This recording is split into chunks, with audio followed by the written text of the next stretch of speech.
Welcome, guys. If you can't hear me, please let me know. Let me just pause the recording. Nikishma. Nikishma, go ahead. Okay, I'm doing it now. But if you are a group that's presenting, we want to see. We want to see you. We want to see we want to see the presenter. All right, Danielle. Welcome to Caribbean Thought. This is the second.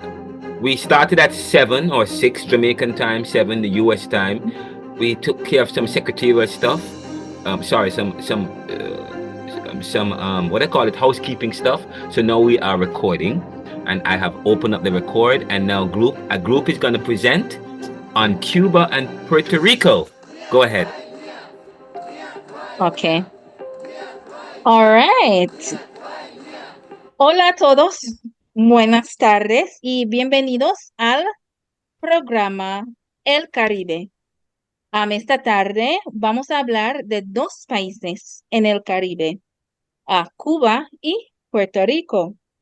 Con nosotros esta tarde tenemos señoritas Shakira Watson, Nikishma Carr, Dion Moving, Marsha Swaby, señor Javon Henry y soy profe Daniel Prendergast Chateau, su anfitriona. Next slide.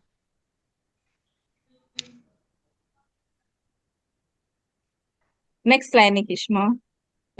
Next slide, right. Muy bien. All right. So, no, back to the first one, to the introduction. Cuba y Puerto Rico son dos islas del Caribe y ambas son muy ricas en historia. Ambas fueron alguna vez colonias de España, Spain, y formaron parte de los Estados Unidos después la Guerra Hispanoamérica. Lola Rodriguez de Tíos has a verse that says, Cuba y Puerto Rico son como dos alas de un mismo pájaro. Reciben flores y balas en el mismo corazón. They receive bullets into the same heart. Entonces, mucho para aprender esta tarde con nosotros. Next slide. We start off our discussion this evening on Cuba and Puerto Rico, looking at el estatus socioeconómico de los dos países. And para presentar, tenemos señorita Shakira Watson. Shakira, bienvenida.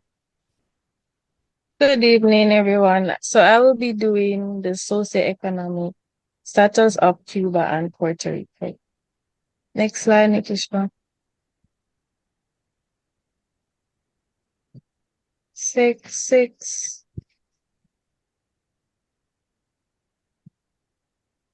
So in Cuba, their economy is controlled.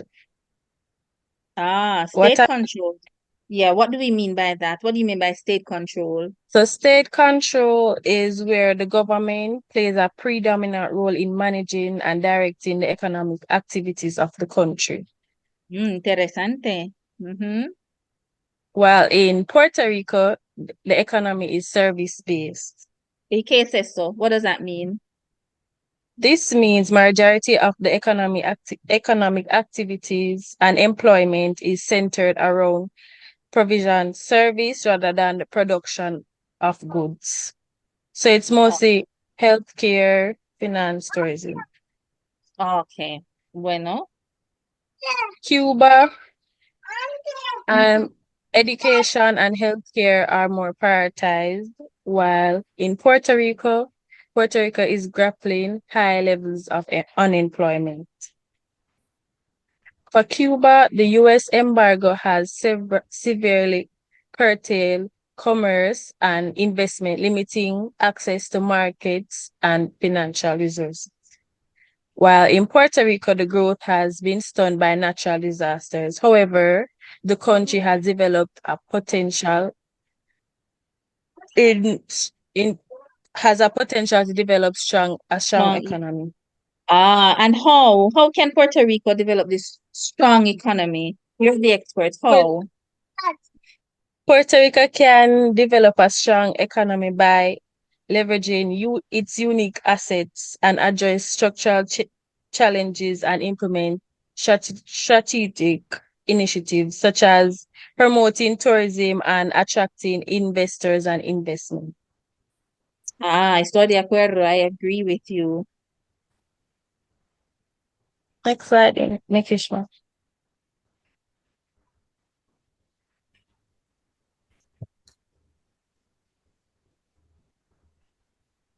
This slide.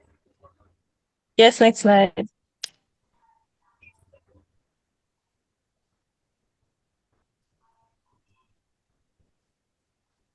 Number 7, 7.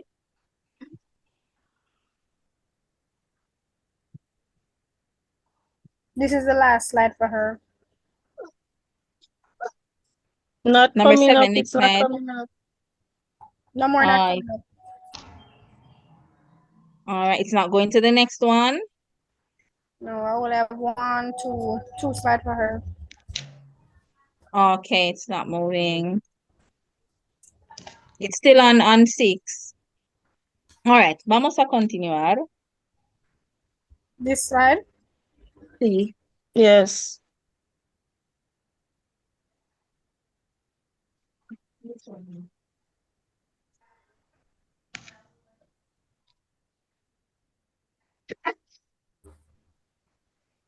This is the slide that you want? It's not coming Yes, up. number It's 7. moving slow.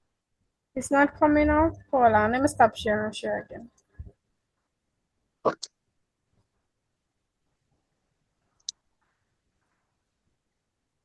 You seeing it now?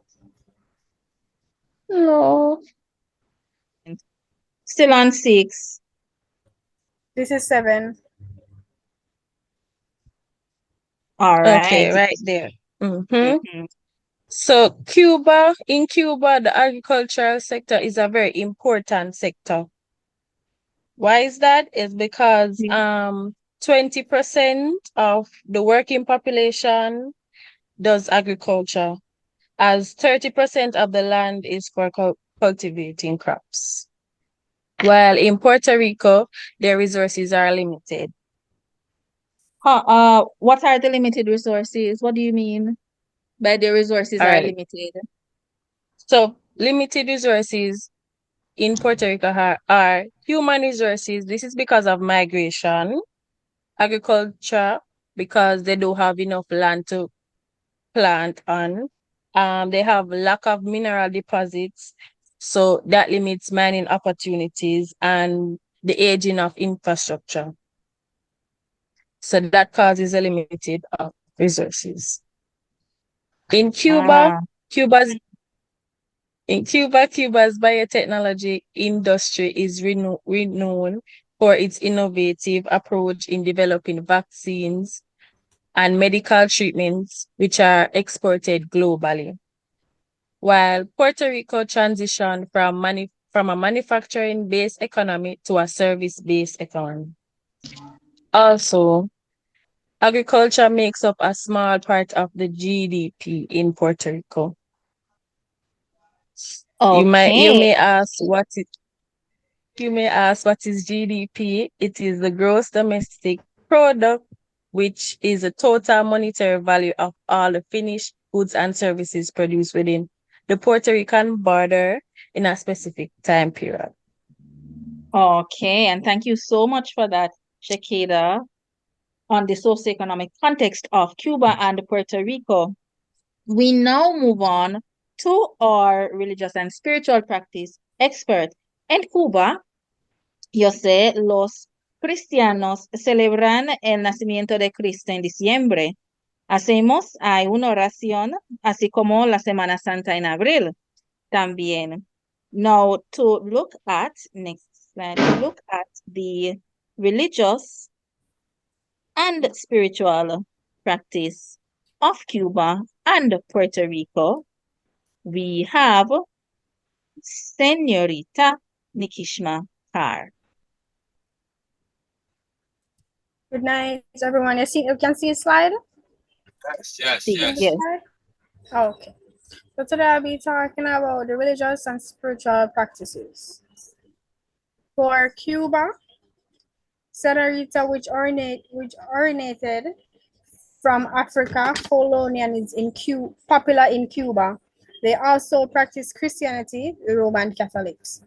Religious systems are diverse, comparing Taínos tradition, spiritual Maroonish influence Christianity, and Afro-Puerto Rican beliefs. Cuba and Puerto Rico, they incorporate Catholic in their religion. Both of them do. I think that it is that Puerto Rico practice more Catholicism than Cuba, but Puerto Rico is mixed with some spiritual. They believe in their religion comes mostly from their ancestral beliefs. So it's whatever their ancestors believes, that is what they practice mostly, not of what they know, but what like a tradition. They practice mostly tradition, which is believing in spirits and ancestral spirits and all that. So the most notable religion is Catholicism, and this is what both Cuba and Puerto Rico practice, but Puerto Rico mostly lean into Christianity and ancestral beliefs.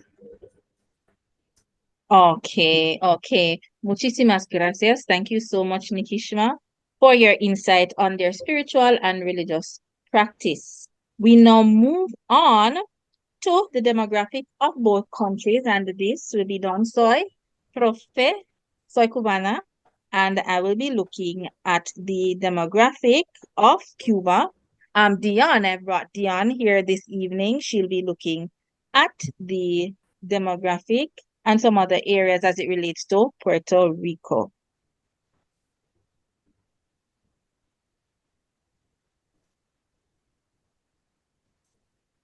All right. So Cuba, mi país, is the largest in the Caribbean, as we know, in the Greater Antilles, and it spans 750 miles from east to west, has a population of approximately 11 million, and this was according to the 2012 census. Dion, what about Puerto Rico?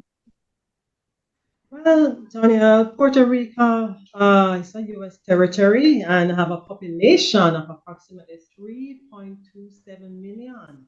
That is from the U.S. Census in 2022. And so the indigenous people in the AD 1000 named the islands Borican. Borican. Interesante. Why Borican? Any reason? Any particular reason for that name? Well, I guess, around 8600, the Arawaks left the island. Maybe because they had, combined with another culture, or they had been, killed or killed by sickness in the AD 1000. And so the indigenous people, they took charge of that island, and so after that, they named the island Borican, and which is commonly said to mean land of valiant one. This is where the name, for Puerto Rico, Hurricane came from. Okay, okay. Okay, understand. Let's now look at their racial and ethnic makeup for both countries. Very good. Right. Next slide. All right. So Cuba, racial and ethnic composition for Cuba is influenced by both the Africans and the Europeans, because remember we said before that they were a colony of Spain. So their population is comprised of four major ethnic groups. We have the Afro-Cuban, the mulattoes, the mestizos, and white Cubans. For Puerto Rico? Oh, well, Daniel, guess what? Well, Puerto Rico is a triracial country. It's a mixed nation with more than one, nation together. The largest ethnic group is the Afro-Puerto Rican. Many Puerto Ricans consider themselves to be of mixed Spanish European descent. Interesting facts that we are learning about both Cuba and Puerto Rico. Let's look a little bit on the history of both countries.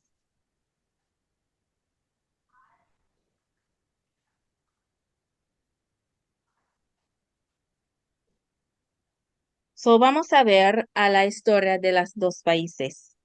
So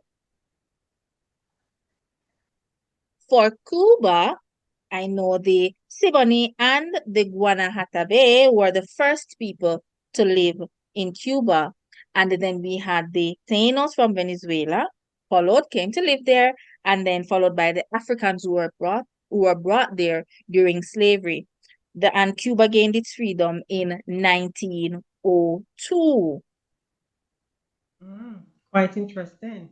So in Puerto Rico, the Spanish took over the island in 1508 and imported slaves all the way from Africa. There was the British ban on slavery, resulted in slaves attacking Puerto Rico. Canary Islanders inhabited the island, and such caused a lot of attack on each other. All right. Next slide. So that was a little bit on the history of Cuba. Now, as we have heard and seen, these two countries, Cuba and Puerto Rico, these two countries have come a long way in terms of their history and their overall development. We'll now, looking at Las Dos Países hoy, both countries today, we have Senor Javon Henry. Good afternoon, colleagues, and I will continue to share this wealth of information about Cuba and Puerto Rico. And we will, in doing this, I'll be touching on three main areas. We'll be looking at their position today in terms of their economy, their political system, and their culture. Now, in terms, when we speak about Cuba, their political system today, it took 3 phases for them to move from where they were to where they are today. Now, the first phase began with electoral reforms which took place during the period of 1992 to 1993. And this saw the Fidel Castro government introducing some reforms such as the use of the US dollar and privatizing small businesses. So that was what took place in 1992 to 1993. Okay, and I know we have the constitutional reform as well in 2018. What happened there? Right. So for the constitutional reform in 2018, what happened was that they had a referendum on a new constitution, and the stakeholders came from various parts of the Cuban society. The government was involved, the Communist Party was involved, the Cuban people were involved, and everyone gave their opinion and gave ideas and gave their input onto what should be in the constitution, what should not be in the constitution. And as a result of this, as a result of everyone being involved, we saw the new constitution being passed with an 87% approval rate. Wow, that's a lot. Yes. So,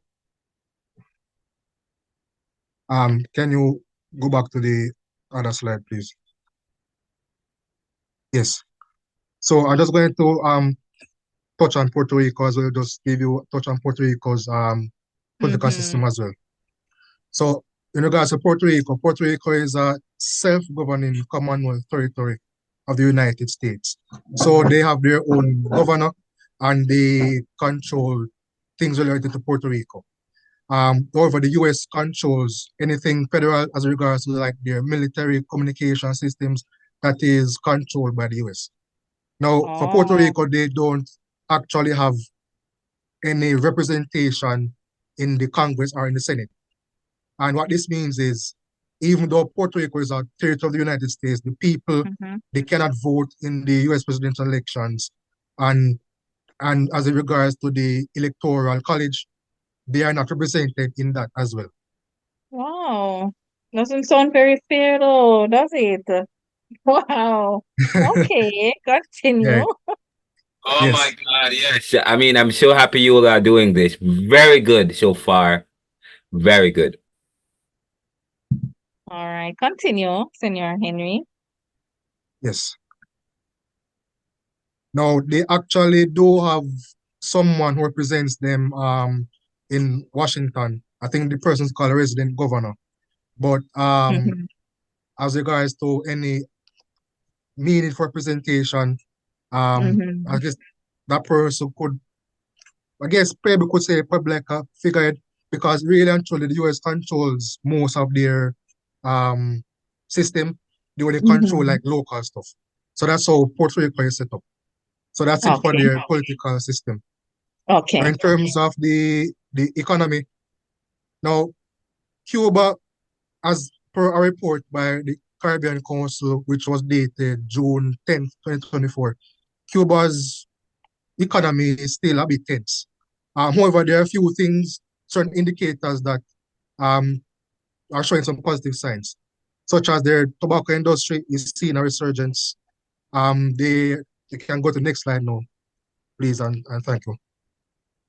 So their tobacco industry is seeing a resurgence, and they are taking steps to reduce their inflation.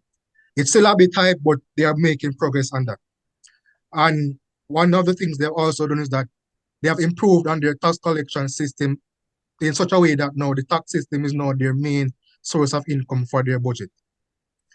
Now, as regards to Puerto Rico's economy, Puerto Rico has very limited natural resources. And because of their mountainous terrain, they do agriculture, but because of their mountainous terrain, it makes it hard for them to actually do agriculture on a wide scale. There are actually some deposits of, my research told me that they do have deposits of copper and gold, I believe, if I'm not mistaken. But they are not able to mine them because from various reasons, but one of them is that there are some environmental concerns. As I mentioned earlier, Puerto Rico does do agriculture, but it's a very small part of the country's GDP. What they really make money from is tourism, finance, trade, and government work, which, as you can see, accounts for about half of the GDP. Finally, before I close, we're going to touch on both countries' culture. Now, for Cuba, because of the many issues that they have, as we all know, they have been suffering from a trade embargo back in the years from the United States. And as a result of this, the Cuban people have learned to be very resilient and industrious. And one of the things they have become very good at is maintaining the equipment and the technology from ancient times, from the 1950s and so. And as a result of this, you see there's a certain group of persons who are like to collect vintage cars and like to maintain them. And because of this, these persons, they flock to Cuba because of Cuba has developed an expertise in maintaining these equipment, because that's what they had to do. They had to learn to do this because the US had cut them off from any type of With the trade. embargo. Right. And so they have become very resilient because of this. And in terms of their culture, Cubans they love music, they love art, they love dance, and they also love movies as well. A typical day in Cuba, they like to, on a Fridays or on the weekends, like to go to the theater and watch some films. And because they have a very big film culture and film industry, Havana hosts one of the largest film festivals throughout Latin America, and which see persons come from all over Latin America to come and learn about films and share ideas and so on. And also, Cuba is very rich in music. They draw influences from Spain and from Africa as well. And there are a lot of dance groups, there are a lot of theater groups as well. There are persons who they have their own groups that do and perform plays throughout the towns and throughout the cities. And Cuba has a lot of music festivals that they hold throughout the year. Now, in terms of Puerto Rico, Puerto Ricans, even though Puerto Rico has been heavily influenced by the US culture and tradition, they do have a lot of malls, they have a lot of US chain restaurants, they have a lot of fast food restaurants, which is popular among the young people. But Puerto Ricans, there are still a group of Puerto Ricans who prefer their traditional dishes, which is like rice and beans, plantains and beef, chicken and pork. So that's just a little snapshot of what both territories are like today. All right. Muchísimas gracias. Thank you so much, Javon. And we will move. I told you, viewers, listeners, lots to learn about these two countries. We'll now move to our final topic for this evening, and this will be on the major thinkers. We look at one major thinker from each country, one influential, one important person in these countries' history. And to do this, we have Senorita Marsha Swaby. Good evening, everyone. Yes, so my part is to look at the major thinker, and we might ask the question, who is a major thinker, right? A major thinker is a person who spends a lot of time thinking deeply about important things, right? So I'll be looking at Fidel Castro and Pedro Albizu Campos. And we all know about Fidel Castro. I heard something about Fidel Castro, right? So Fidel Castro was born on August 13, 1926, in the southern part of Cuba. He studied law at the Harvard School of Law. In 1947, he was involved in a failed attempt. Havana. Thank you, sir. Havana School of Law. Thank you. In 1947, he was involved in a failed attempt to remove General Rafael Trujillo. I hope I call that word correctly, sir. So that yes, that's fine. But you also have a Spanish speaker on your group that can also help us with the Spanish. Come on. Sí, correcto, sí. Okay, all right. So a failed attempt is one that someone is in something and they're not successful, right? So that's the failed attempt. You try something and you fail. So he tried to overthrow Rafael Trujillo. All right. So in 1952 to 59, he led forces to overthrow the then Cuban president Fulgencio Batista. Right? And on July 26, 1953, he was imprisoned. And he spent 15 years in prison. He was released and fled to Mexico with his brother, Raul. On December 2, 1996, he returned to Cuba, where he then became their political leader in 1959 to 2008. During that period, he officially handed over to his brother, Raul.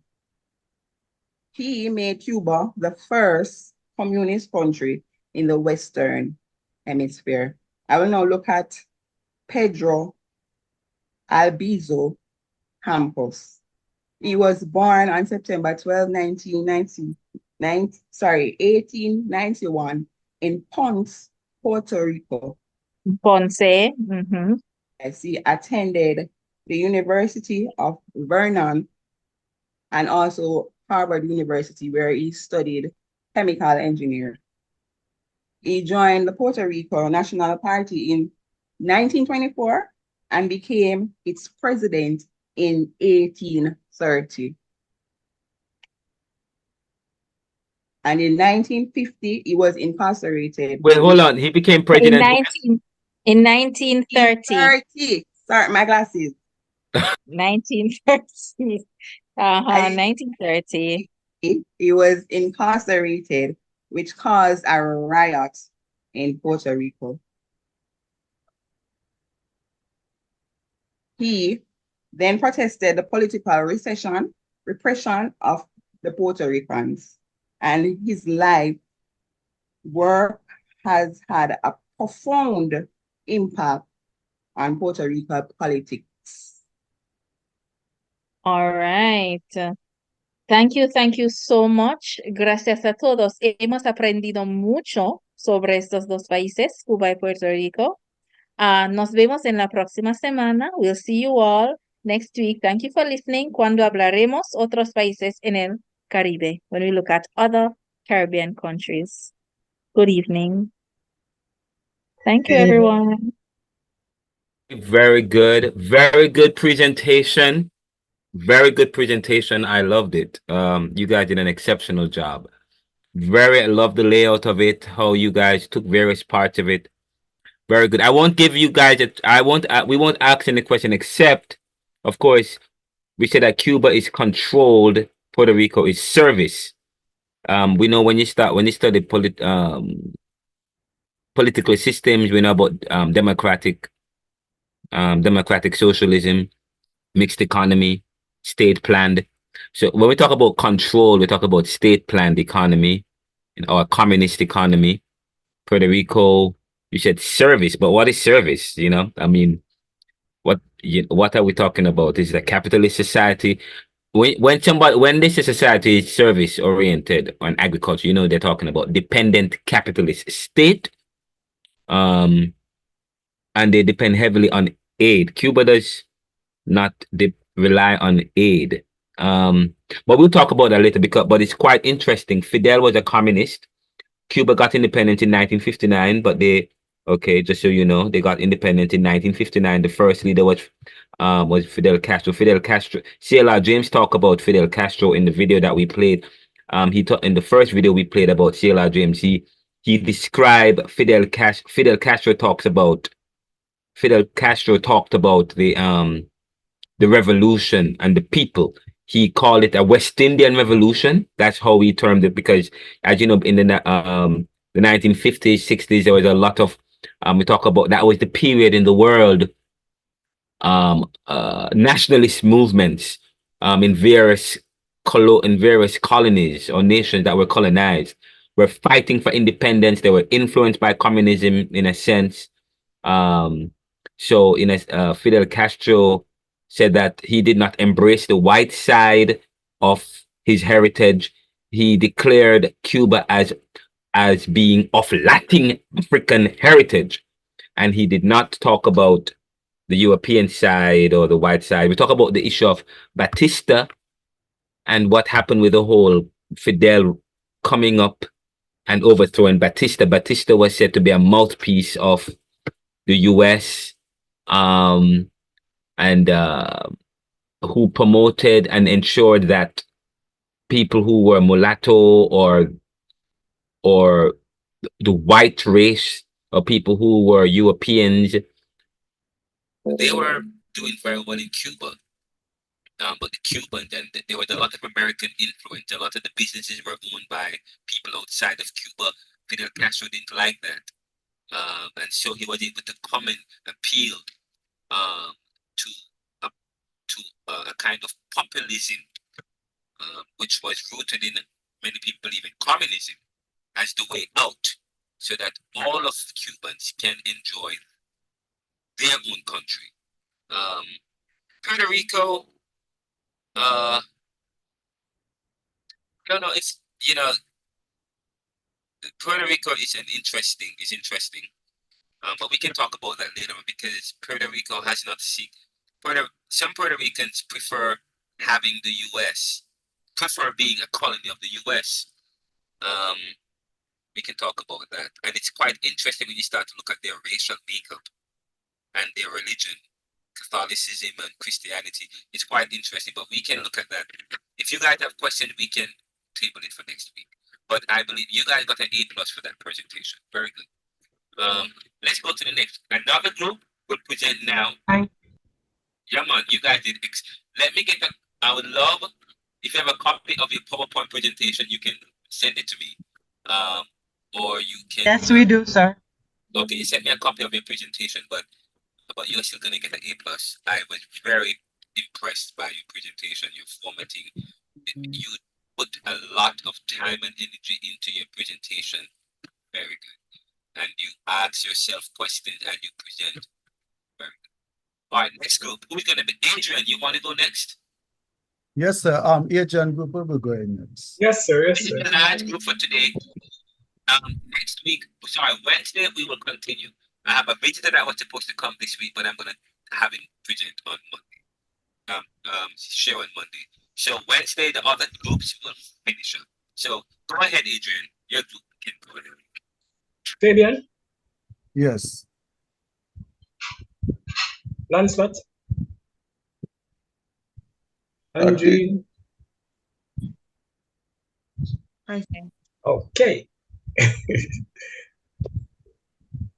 Share Fabian. Fabian is going to share. So go ahead, Fabian. Give me a moment.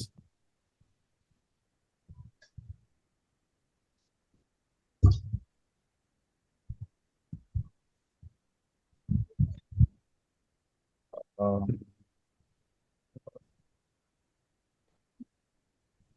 Not hearing a Fabian. We're not hearing you. What island nation are you guys looking at again? Haiti and Dominican Republic. Oh my God. Ooh. Yeah. Yeah. Okay, Haiti is history is very complex, but yes, go ahead. yes, sir. As I said, my system is a bit slow, so I'm opening up now there.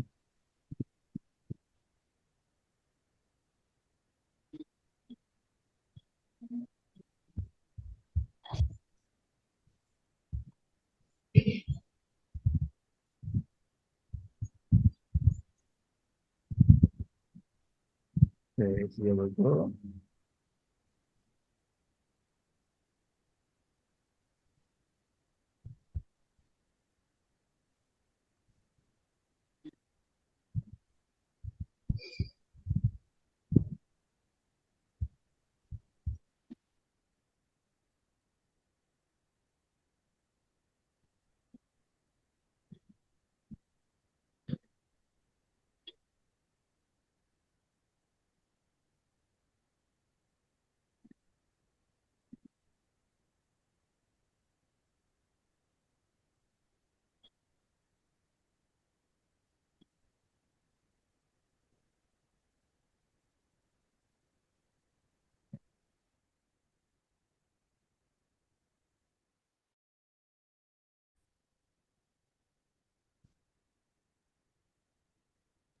Are you guys ready? Is anybody talking? No. It's this, but just booting. Oh, here it goes.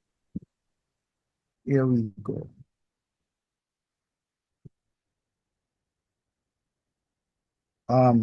Share screen.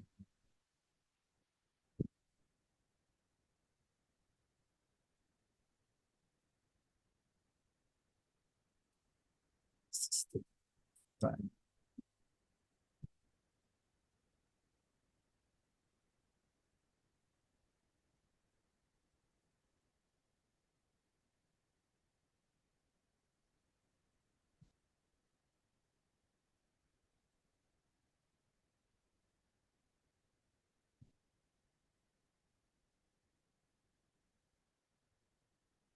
It's not. All right, I'm going to share. Okay, go ahead.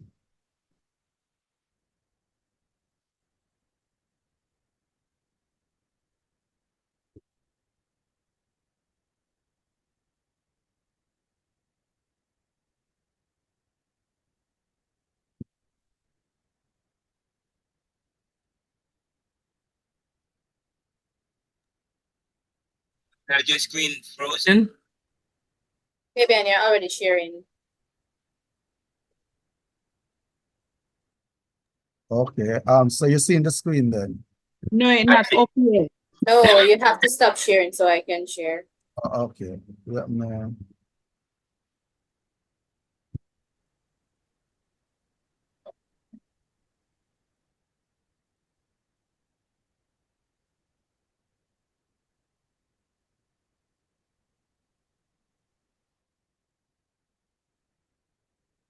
All right. Vinaya, I guess you can share now.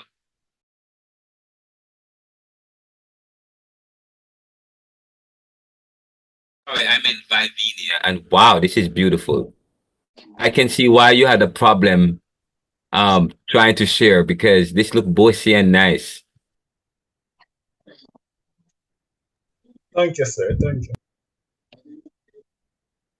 Okay, so good evening, colleagues and sir. We'll be presenting on Haiti and the Dominican Republic. Next slide, Viv. So the group members are Fabian Mitchell, Andreen Reed, pin up yours truly, and Adrian Barrett, Vivinia Douglas, Lancelot Sims Jr. Next slide. So the history, Haiti and the Dominican Republic, they share the island of Hispaniola. This is where Christopher Columbus colonized. When he first came to the Caribbean, this is where Christopher Columbus established his first European settlement in 1492. The island was once known as Santo Domingo during the colonial past. It was also called Haiti and Quisqueya by the Aboriginal people, that's the Taínos. Next slide. Before European settlers arrived, the Arawakan Taíno tribe lived on Hispaniola. These Arawakan Taínos were killed by diseases which came to the island when the Spanish colonized it. Next slide. Haiti is in the west of Hispaniola. It is an independent country in the Caribbean, which was initially claimed by Spain, but later granted to France. Well, here it's lightly stated that it was granted to France. It was a war that ensued, and France won that section of the island. So Saint Dominique, the French colony of Haiti, was the richest during the French colonial era. At this time, they cultivated sugar and coffee. Haiti's history is notable for its successful slave uprising, 1791 to 1804, Toussaint Louverture. He was the person that dealt with that situation. But later on, one of my colleagues will be talking further about him. But for you to note, you need to note this, that Haiti, they were the ones that had the successful slave uprising. Next slide. The Spanish East, that is the Dominican Republic, they're in the east of Hispaniola. It was more mulatto and white than Haiti. It passed anti-Black and anti-Haitian laws after Haiti's control for 1822 to 1844. So in the Haitian had control of the whole island of Hispaniola during this period because of the whole revolt and everything. Yes, they had total control of the Dominican Republic and their area, the Haiti, right? So Haitian nobility reflects French colonialism,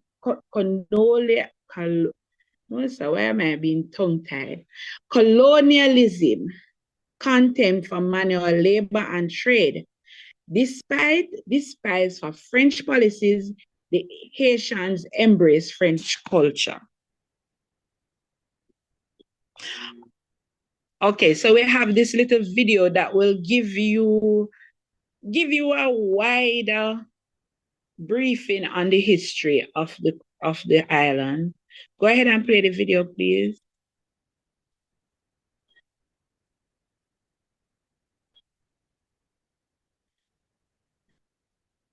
Viv, go ahead and play the video.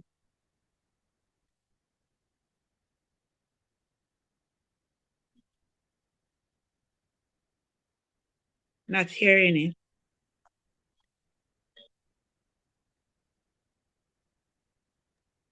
Press play at the bottom left. Let me try again. I unmuted.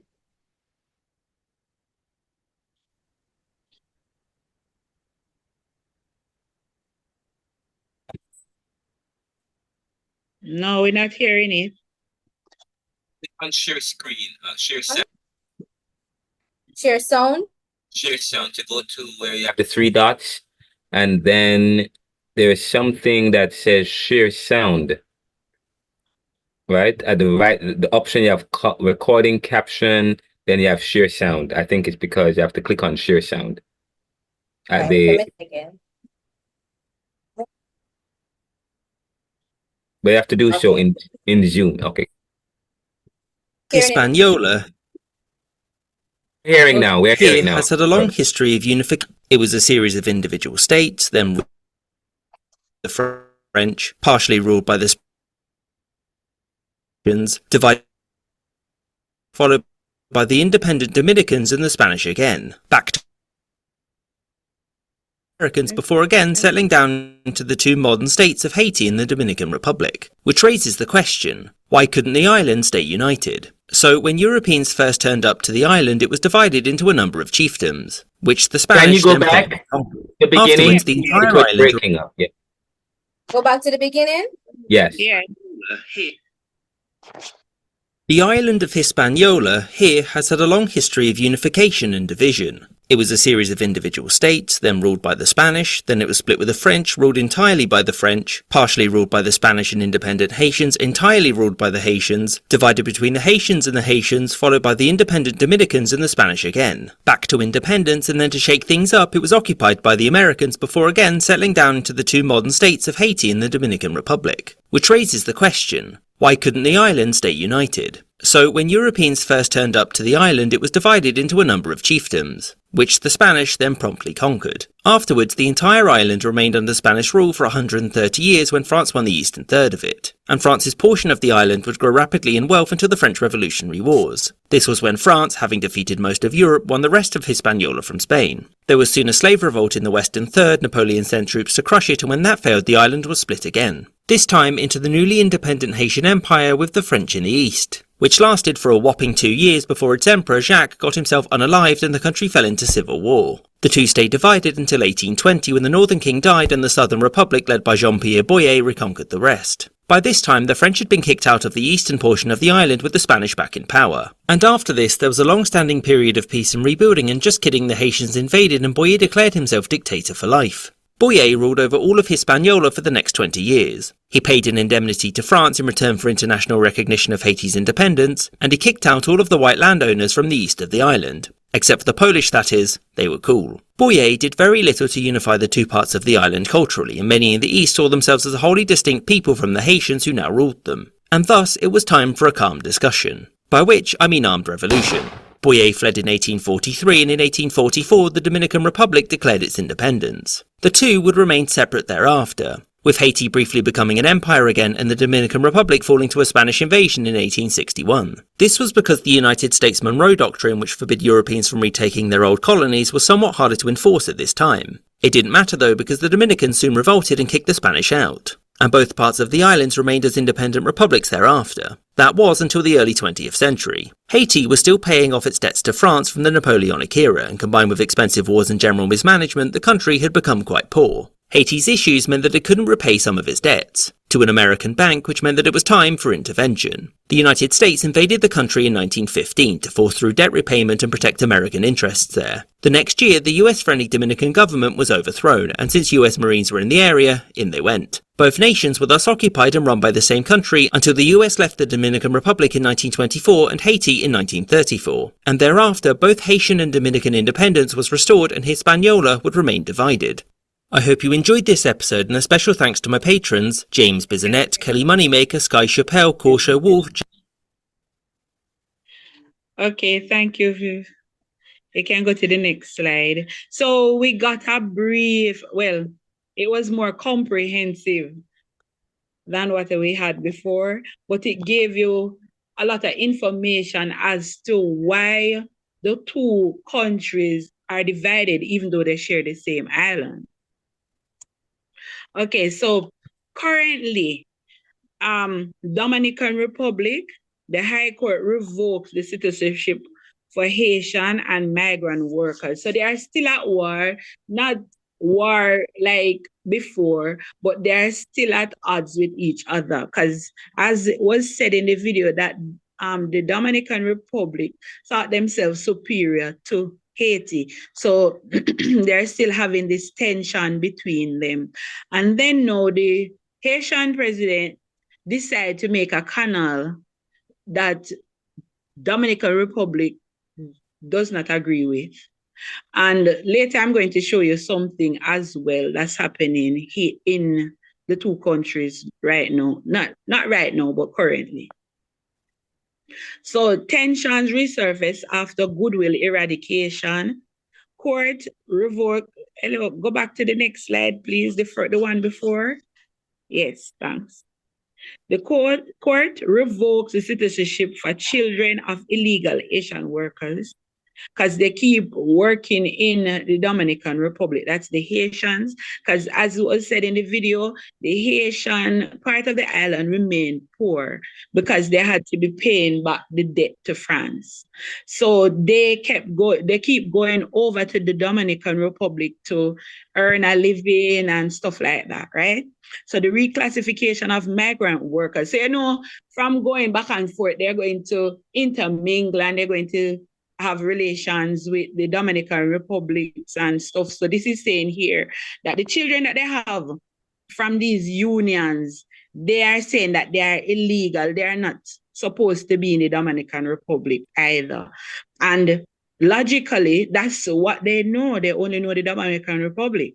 So the reclassification of migrant workers as they are in transit. So they are no longer migrant workers and like they have any legal standing in the country, but they are in transit. So no need to stay. Go back to Haiti when you are done.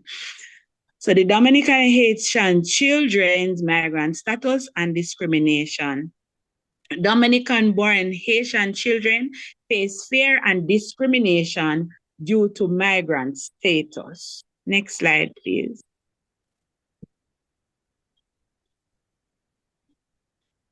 So many find seasonal employment in low-wage fields, often blamed for taking jobs. These are the many persons that it refers to. The many Haitians, they find seasonal employment in low-wage fields, and they're often blamed for taking jobs. They have been racialized. There are racial fears of Haitianization, and it persists, leading to poverty. Deportation of Haitians without appeal are common, causing extreme economic hardship. Because definitely, if this is where their source of taking care of their family is in the Dominican Republic and they're being deported and stuff like that, then definitely there's going to be hardship in their end. And as I'm talking about this, I'm reflecting on Jamaica and the United States of America, and a lot of Jamaicans going to America to work and come back home and stuff, and a lot of them stay, a lot of them get deported. So yeah, that was just a little segue, just reflection. So the Haitian government opposes ruling and claiming anti-Haitian is manipulation for political purposes. So the uncertain implications of ruling, but Dominicans bear heavy past burden. All right, so we have another video that speaks to what's happening now. Something that's happening that we picked up. This is the life of many vendors in Haiti, lining up and crossing from one side of the border to the other, attempting to make a living in the Dominican Republic before returning home in the evening. But this constant flow is about to come to an end after Dominican President Luis Abinader announced he'd be shutting the border with Haiti. All of our borders, land, maritime and air, will be closed. And this until they stop their provocative actions. At the centre of the dispute are works by a Haitian farming group on a canal that the Dominican Republic says will divert water from the Massacre River. The river serves as a natural border, and President Abinader says the works pose a threat to Dominican farmers and the environment. In the meantime, though, the country's closure is worrying Haitians. It's bad for us Haitians. We need the canal because there's nothing in Haiti. We need the work. The Haitian government doesn't appear to have any plans of halting the works on the canal for now, despite the Dominican Republic saying that they violate a treaty dating back to almost 100 years ago. The two countries have a long history of conflict and tension on their border. The Dominican Republic last closed it after the assassination of Haiti's President Jovenel Moïse in 2021. Since then, it's begun building a 200-kilometre wall, while tens of thousands of Haitians and people of Haitian descent have been expelled in recent years. The border closure is set to be yet another blow to Haiti, which remains one of the world's poorest nations, as it struggles to contain a major rise in gang violence.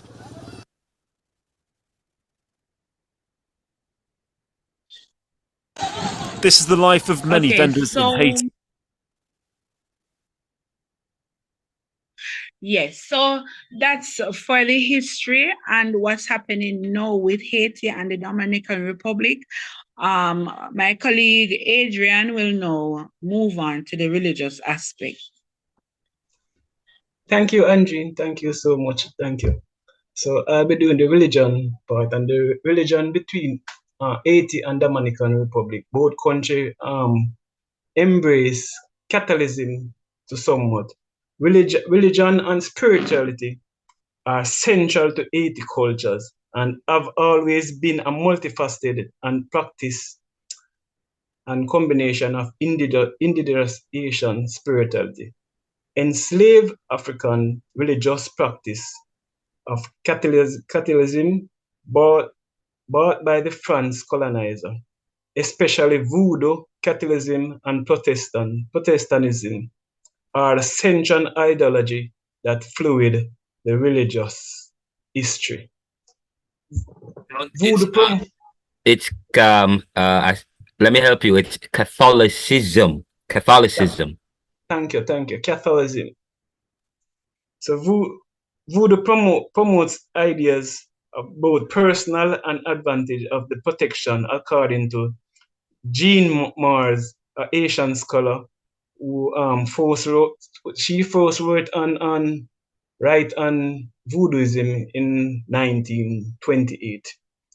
However, between 1804 and 1860, the Asian government suppressed Voodoo practice, largely due to its revolutionary power as being in the original revolutionary. The Malata class, which experienced increased wealth and power, also support the suppression of Voodoo, which is mainly practiced to the lower class, majority class of Black Asian. And it is wow, wait. This is very important. I'm happy that somebody's talking about class. The class or the groups within these nations, especially. I think part of the problem with some of these Caribbean islands, why they were able to be influenced by many of these outsiders at the expense of other Haitians or the country, was because of the opportunities that some groups stand to get. Okay, we talk about, and you notice the elites as against the non-elites. The mulatto, which is the mixed, the browner people, which embrace Europeanism, the European culture, they suppress the African tradition, while the more blacker people, the darker people, the people of low socioeconomic status, they embrace the Muslim and the African tradition. Okay, you see what's going on here? You see, I said to you, I'm giving you this is very good. You're already getting your A+ for pointing that out. Very powerful, very profound to see what appertains or happen in these cultures, in Haiti, in Jamaica, in the Caribbean, and how, depending on your socioeconomic status, also affect your penchant for a particular religion, okay, or a particular practice. And even within Jamaica and so on, even all over the Caribbean, class plays a very vital role in either destabilization within these countries. But continue. Very powerful point. Continue. And it was not until about 2003 that the Haitian president, Jean Aristide, acknowledged voodoo and recognized it as a religion in Haiti. So the Roman Catholic was the oldest Christian tradition. What year was this? This was about 2003. It was about 2003 that the Haitian president acknowledged voodoo as a religion. Yeah, that is Jean Bertrand Aristide. That's the same guy that was trying, the same president that was trying to recoup the debt, okay, that they had paid to Haiti, and which led to his kidnapping. Continue. Right.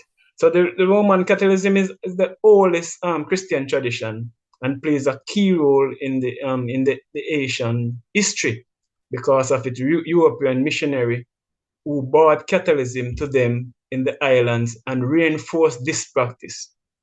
So the Santo Domingo and the concept of De La Vega, which found the island of Hispaniola in 1511, less than 2 decades after the colony of Santo Domingo, which established by the Spanish Catholicism, became the official religion of Haiti from 1697 after the French took over the western half of the island, and it remained the official religion until 1985. Since the 1970s, there has been a rise of Protestantism evangelism in Latin America and the Caribbean, and the trend can be seen in Haiti as well. So the Protestant evangelism provide a way of the believers to experience God, especially through use of lively music and exuberant worship. Protestant evangelism also include the Seventh-day Adventist Church, which distinguished by the observance of Sabbath and the day of worship, and emphasize the imminent second coming of God. Next slide, please.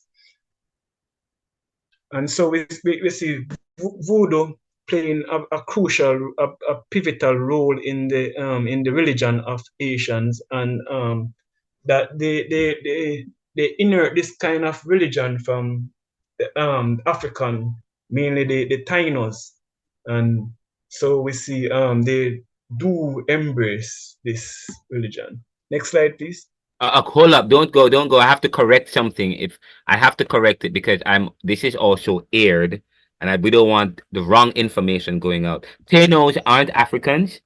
The Taino people are like the Arawakans and so on and so. We talk the Indians, the native people, the indigenous people in the Americas, especially in the West Indies. They were called the kind of American Indians or Arawakan. They were Taino people. So the Tainos,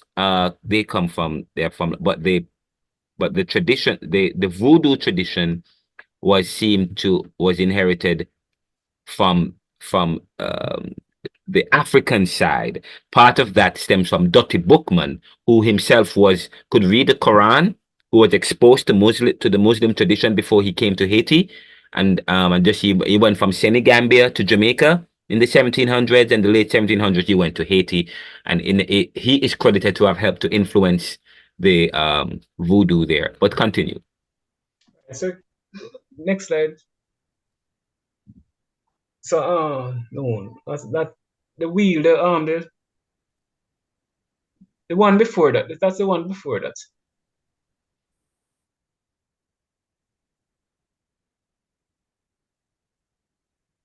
The one before that.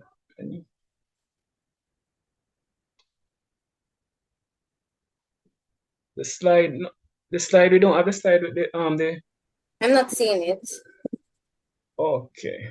I'm not sure what is happening, but that was the religious wheel that shows the different diversity, the different religions that and largely the different religion in Haiti, because as I said before, it was kind of complex. There are many religions, but with Catholicism the most dominant one.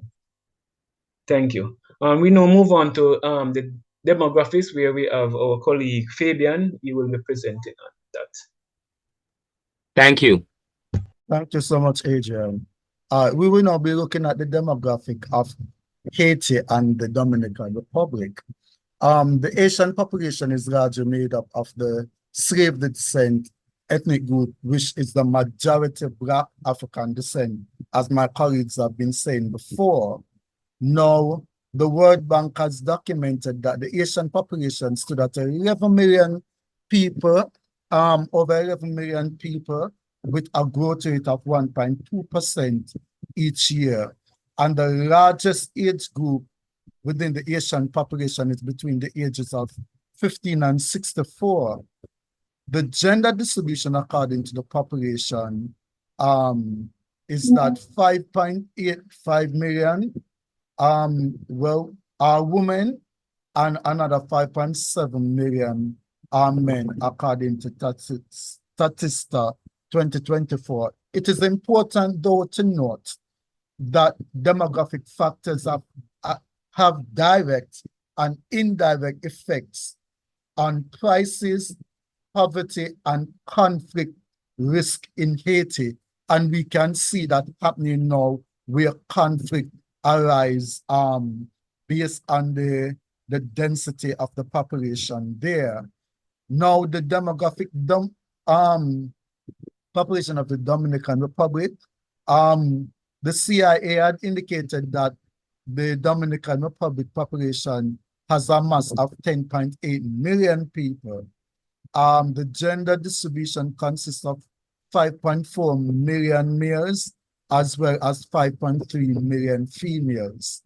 The population is, according to the CIA, has been broken to the following ethnicity, whereby the majority of the ethnicity is mixed at 70.4%.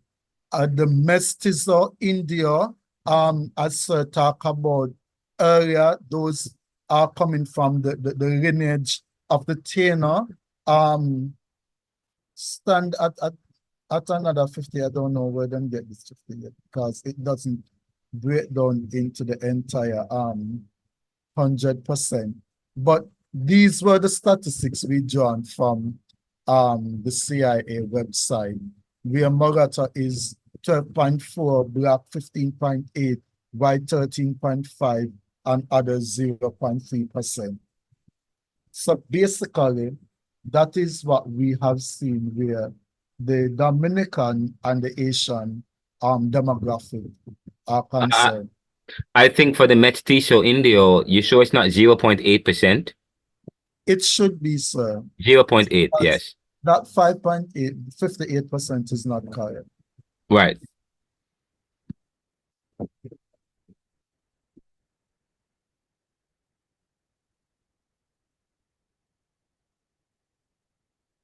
So we now move on to the socio-political, and we have our esteemed colleague, Mr. Sims, who will be taking us through that. Ransom, your time. Good night, everyone, and thanks, Fabian, for that intro. I'm trying to play your laptop. Oh, is that Lancelot? Finally get to see your face. That's cool, sir. All right, this is the last presentation, and then class, we will end class for today. We'll continue on Wednesday. If you have questions, hold them and until after the two groups present, and then we can have a discussion about them.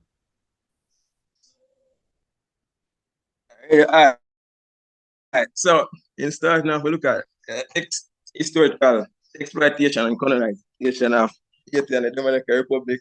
Whereas we start with Haiti. So, as was previously mentioned, I know that Haiti was colonized by the French, which exploit its resources and people, and which was basically angry their slave, brutal, sir. Whereas out of three main superpower Europeans that came dominant colonizer, French, English, and the Spaniards, the French are one of the worst slavery code in regards to how they handle their slave.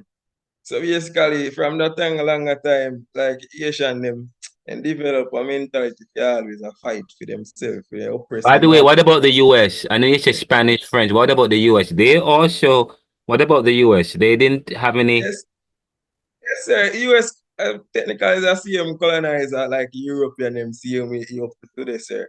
They just look about their own interests. Precisely. Correct, sir.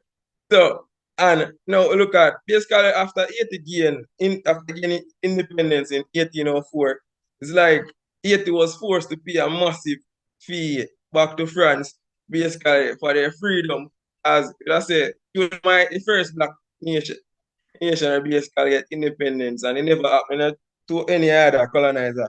France was basically like them sell a point to the other colony, they say them finna basically rise up to fight for independence. So, and based on this, that kind of crippled Haiti ability to basically start off on their own footing. They couldn't get off their footing because France they move like World Bank and IMF to recover back their money what they lose because I whole independence thing. So, and we look at economic struggles like Haiti, I want the poorest country in the Western Hemisphere, so, mainly because of the exploitation, basically with the political instability, also natural disaster, basically further in that the economic development. So I seen that they never have a draft no policy or so, like if you set them thing one way, if you have a vision, they never have a plan for know what they were working towards. And right now, they basically independent. Basically, two of them poor, they can't even afford the basic necessities like healthcare, education. So basically, I say the population, but I say on a level, they kind of uneducated in a way, whereas they don't really have the necessary knowledge or information or so in our country for like bring them forward.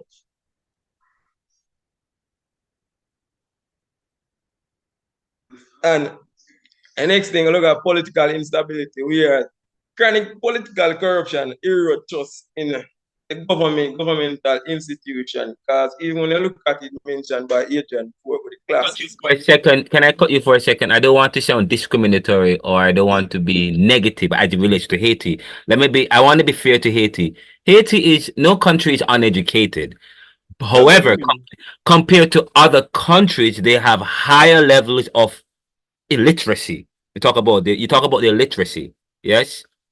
The number of people are able to read and write and so on. It's that's all. So compared to other countries in the Caribbean and the world, they have high levels of illiteracy. Okay, continue. Or low levels of literacy. Continue. Thanks for that correction, sir. In that.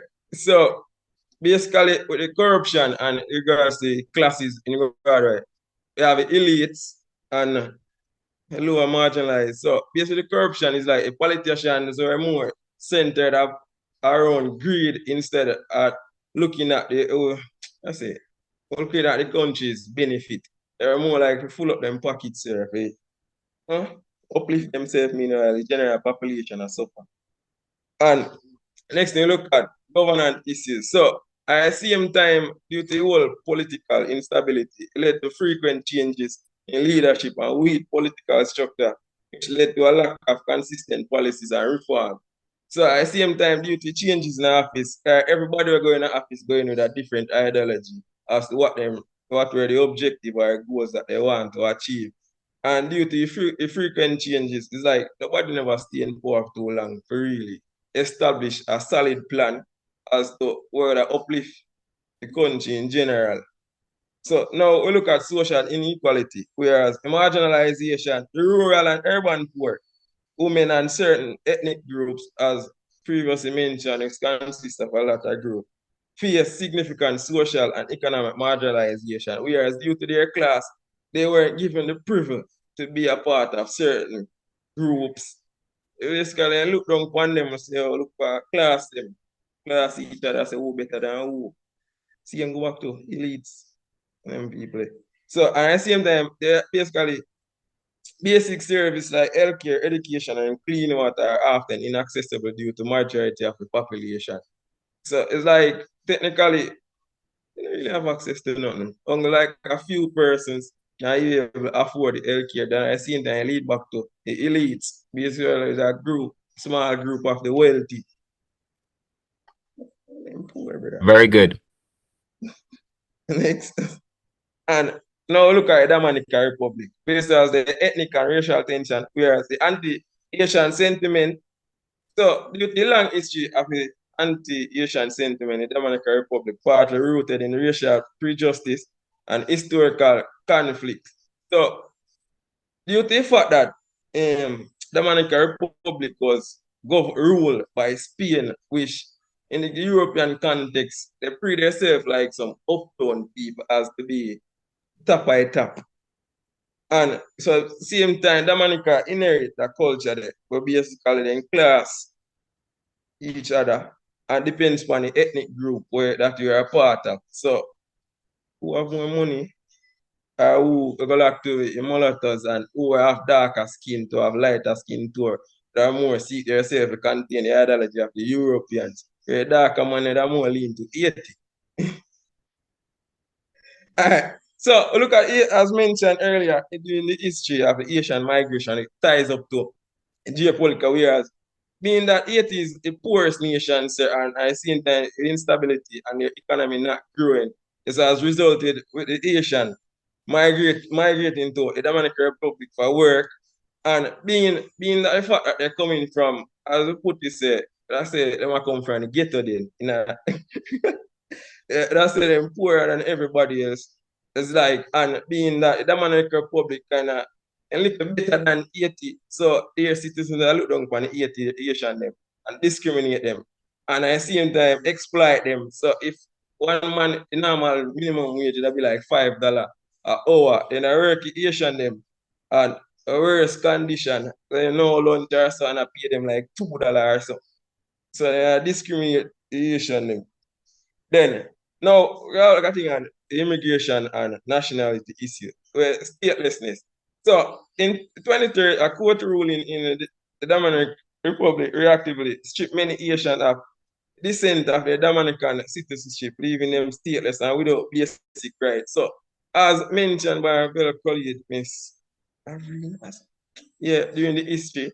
So based on that, it's like they're not a representation. Nobody no business with them, and it's like the much more like if you get them back out of them country and deport them back to Haiti.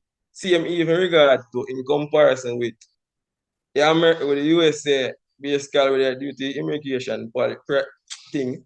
It's like I must say immigrant never come in and come take over them country, so at the same time they want to get them out of the country and send them back where they come from because they can use up for them resources. So they come up here. Deportation. I get them out of the country.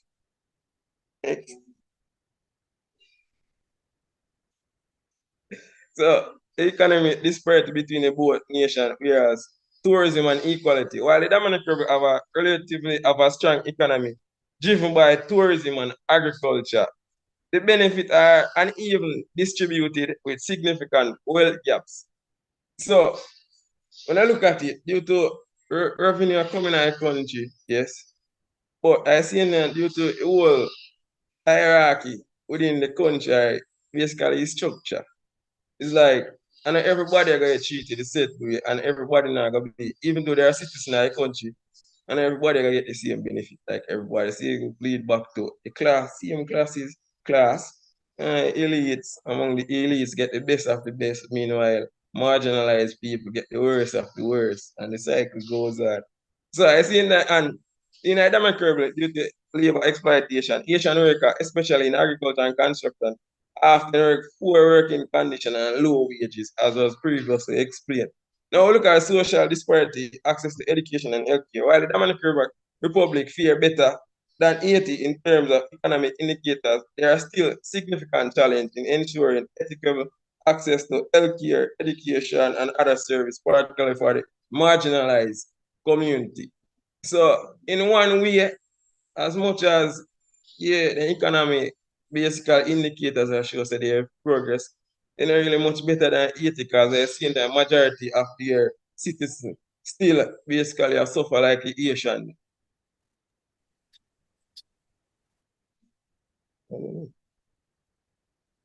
So now look at the sheer issue. Environmental change due to deforestation and natural disaster. Both countries are vulnerable to natural disasters which are exacerbated by environmental degradation and climate change. And at the same time, due to poor resource management of natural resource, affect both countries, leading to soil erosion, water shortage, reduced agricultural productivity, and even as my colleague mentioned earlier, with regards to river dam that HT was building, and I seen the Dominica Republic basically was opposing because I say, oh, river, we own the river, and anything where Asian do to the river, they have to consult with them. So Haiti said, no, so we also have share interest in it, so we can do what we want. So basically, due to that, it kind of result in a extension standoff. I see result. And at the same time, international relation and intervention due to foreign influence, both countries have experienced significant foreign intervention, often with mixed outcome. International aid and policy can sometimes perpetuate dependency and undermine local sovereignty. And as we speak about international intervention in these countries, I think that most of intervention that were done was done at the country that came. Basically, they come with their own interest to see what they can salvage out of both Dominica. And when they look at it and they realize that it wasn't basically adapt to what they really want from these countries, they basically give up. And particularly Dominican Republic, talk about Rafael Chujelani, I don't know if you call the name right, but it's like he was a dictator of the Dominican Republic from in the 1930s coming up, and it was basically during, even though Dominicans, person from Dominica basically generally hate Asian them, but during this man of dictatorship, it's like things just take off to one different level. Yeah, so basically the whole anti-sentiments take off on a bigger platform basically is now during that time basically increase. And basically on the global economic policies and trade agreement often disadvantage this country, reinforces economic vulnerabilities due to a lot of corruption that basically be happening in these countries kind of. On the international stage, a lot of a bigger country, them like when I G7 now, so then basically they don't really have trust in if they send it to the country, they don't really have trust. They say, oh, it's a aid that got do what they really intend to do.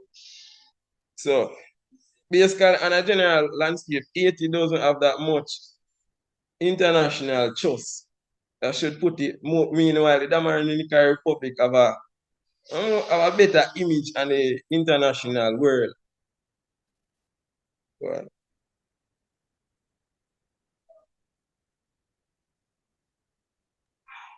and now we move on to go on over.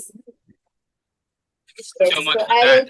And, thank you so much for that. And a very important point, you talk about the 1930s with Ramon. But just so you know, remember, many of these people, when you start, I would ask you, what do you notice about these presentations about these countries, these Caribbean islands? What is the common thread? So when you observe something, when you do research, you observe, you're looking for patterns.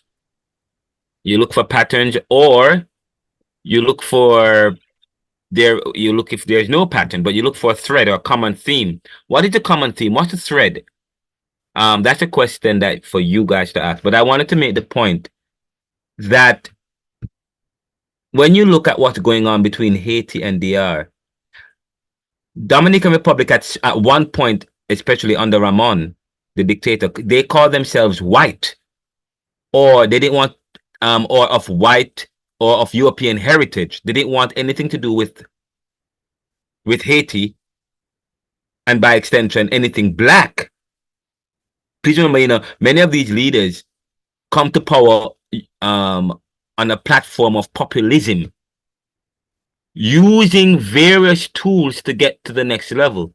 When you start to look at the social class within Haiti and DR and so on, there are some people, the mulattoes and those of a higher, the elites have a lot to gain if they continue to curry favor from one of the post-industrial countries.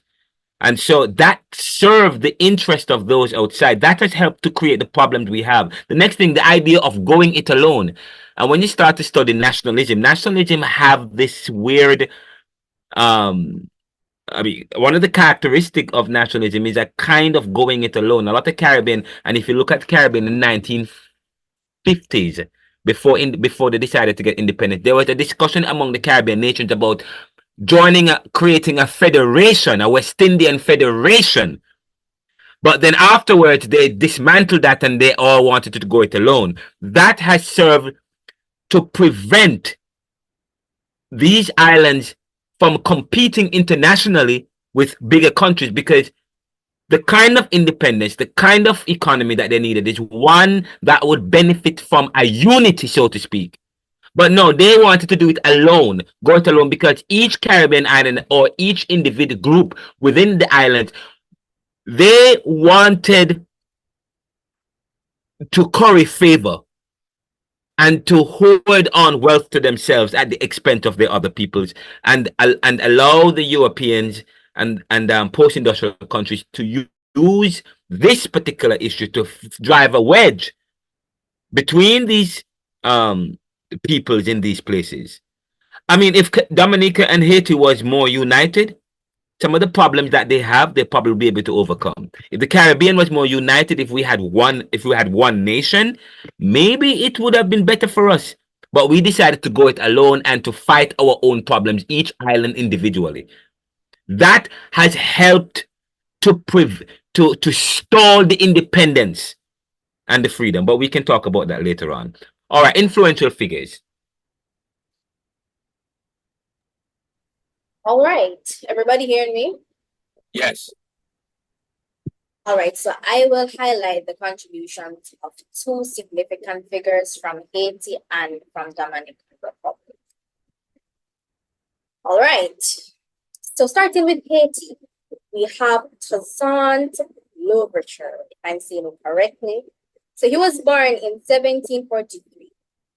And according to the National Museum of African American History and Culture, Louverture was a pivotal leader during the Haitian Revolution, as you can see here, right?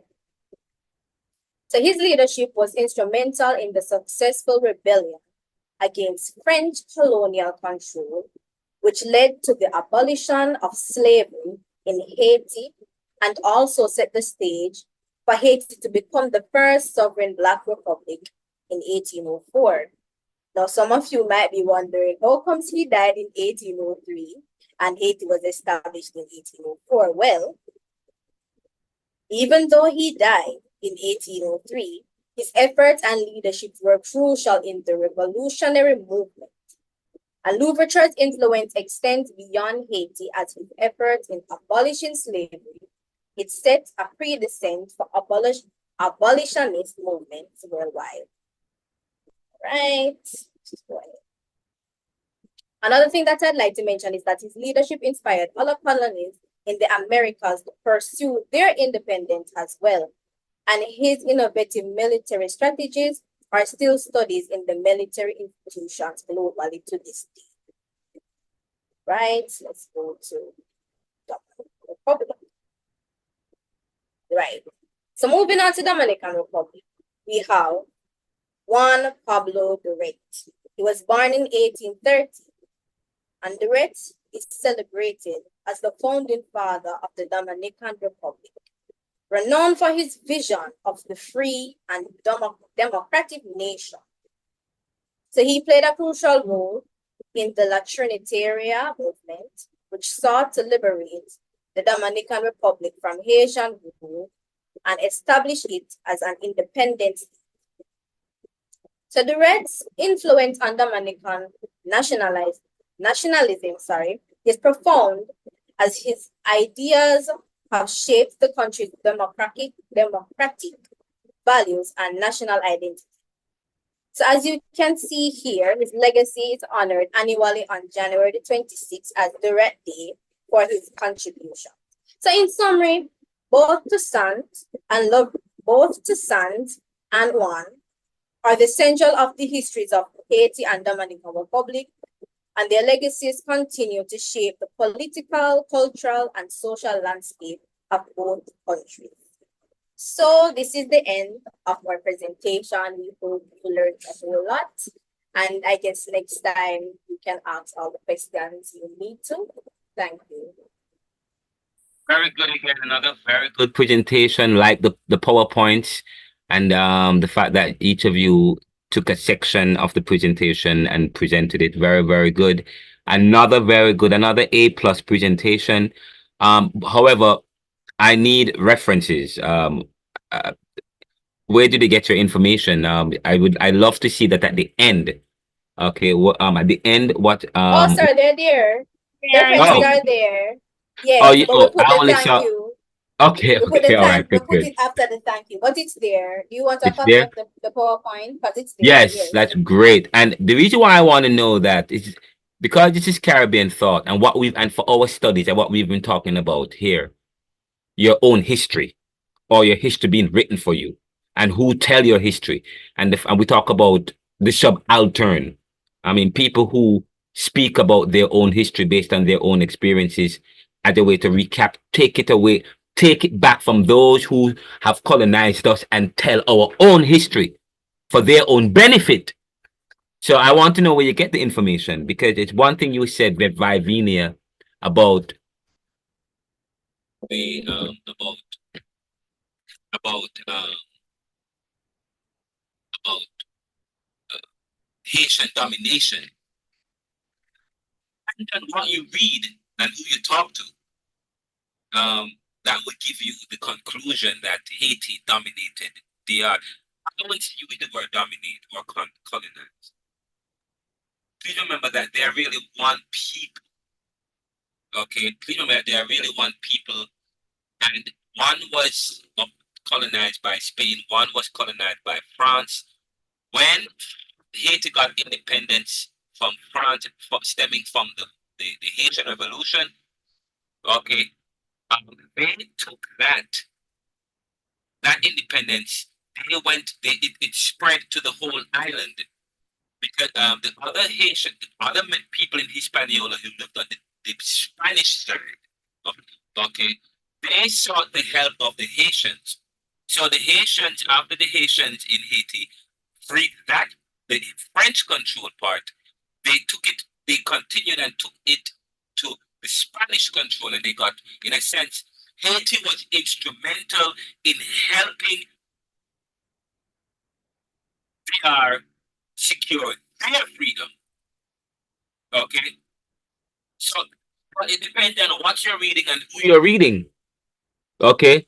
While later years gone on, people like Ramon the dictator started calling it a colonization with the help of European educators, some of them who were, and by the way, I saw you put Harvard 2003. I don't want to hear what Harvard have to say unless they're Caribbean scholars, okay, who are affected by the same experience. But I'm not saying that you're wrong, right? Really, I'm just saying personally speaking, you don't have to share that opinion. But what I would, please, the first group I saw you had American media talking about Haiti. I'm very particular about that. I want to see Caribbean news media affiliates talking about Caribbean stuff. I don't want to go to CNN and hear them talking about. First of all, you don't know if you can trust what CNN is saying. In fact, for the NeoLiberal podcast and the NeoLiberal Corporation, we have spent a lot of time interviewing various people and carrying various stories about what's going on in Haiti. So for this class, it's fine. You all get A's already. So, but for this class, try and also find books from the subaltern. Okay, try and find information from within the Caribbean or from within Pan-African studies or from post-colonial studies that's attributable to Caribbean scholars and so on to make your point, because you can't be too trustful. Because, say, for example, that history is about Haitian domination. That is not true. I'm going to share a video next week in class after you both have presented, which is also in Caribbean. If you go to my channel and go to the last semester that I taught, January 2, the last semester 1, whatever, the last semester Caribbean thought, I played a video with you. I'm going to share it with you in this class for Wednesday that talks about a revisionist history of Haiti. Okay, there are those who use this issue about Haiti that serve their own interest. It was Haiti, as I said, Haiti has been maligned. They have been used, abused, accused.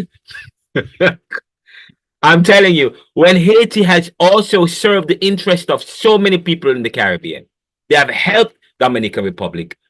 Okay, and there are those who, and then when they, and there are those who want to malign and tell a different story.